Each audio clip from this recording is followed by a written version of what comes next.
Rekaduhan na natin itong niluto nating kangkong. Lagyan natin ng bagoong. Sarap. Lagyan natin ng bagoong. Then, sibuyas. So, lagyan natin ng sibuyas, guys. Sarap.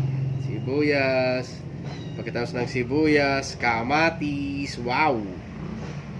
Ihalo-halo na natin.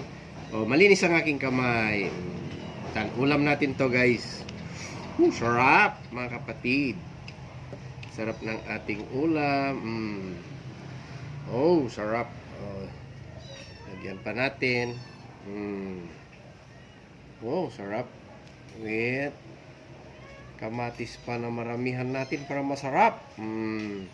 Para masustansya ang ating pagkain ngayon. Oh, sarap. Yan na. Tapos na yung ating niluto. Salad.